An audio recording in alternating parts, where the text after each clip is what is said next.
Hello বন্ধুরা, সবাই কেমন আছেন? নতুন আরও একটি ইংলিশ স্পিকিং এর ভিডিওতে আপনাদেরকে স্বাগতম।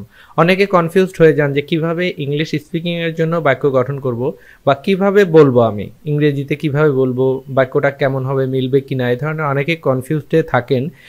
তো আপনারা হয়তো বা জানেন না, একটি মাত্র স্ট্রাকচার ইউজ করে অনেকগুলো বাক্য গঠন করা যায়, আর ওই বাক্য দিয়ে আপনি আপনার অনেকগুলো কথা চালিয়ে যেতে পারেন। যেমন it is time to, it is time to একটি স্ট্রাকচার, যে স্ট্রাকচার ব্যবহার করে আপনি হাজার হাজার হাজার হাজার সেন্টেন্স গঠন করতে পারেন এবং আপনার স্পিকিংয়ের জন্য এটা অনেক হেল্পফুল হবে। যেমন যেমন it is time to go, আপনার এখন যাওয়ার সময়, আপনার এখন খাওয়ার সময়। ইট ইজ টাইম টু ইট, আপনার এখন মার্কেটে যাওয়ার সময়। It is time to go to market. It is time to sleep, এখন আপনার ঘুমানোর সময়, আপনার এখন পড়ার সময়। It is time to read. It is time to দিয়ে আপনি অনেক অনেক বাক্য গঠন করতে পারেন।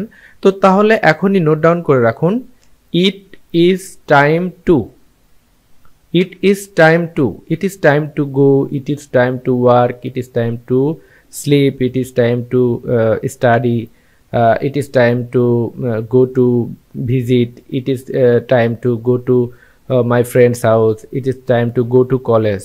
অনেক অনেক বাক্য কিন্তু আপনি গঠন করতে পারেন শুধুমাত্র ইট ইজ টাইম টু এই স্ট্রাকচার দিয়ে। এখন আমি আরও একটি স্ট্রাকচার নিয়ে আপনাদের সাথে আলোচনা করব, সেটা হচ্ছে may I know. May I know হচ্ছে আমি কি জানতে পারি, আমি কি জানতে পারি। May I know where are you from, আমি কি জানতে পারি তুমি কোথায় থেকে এসেছো। May I know who is this, আমি কি জানতে পারি ইনি কে। May I know about yourself, আমি কি তোমার সম্পর্কে জানতে পারি। May I know how to do that, আমি কি জানতে পারি সেটা কিভাবে করা যায়। May I know how to go there, আমি কি জানতে পারি সেখানে কিভাবে যাওয়া যায়। May I know what do you do, আমি কি জানতে পারি তুমি কি করো।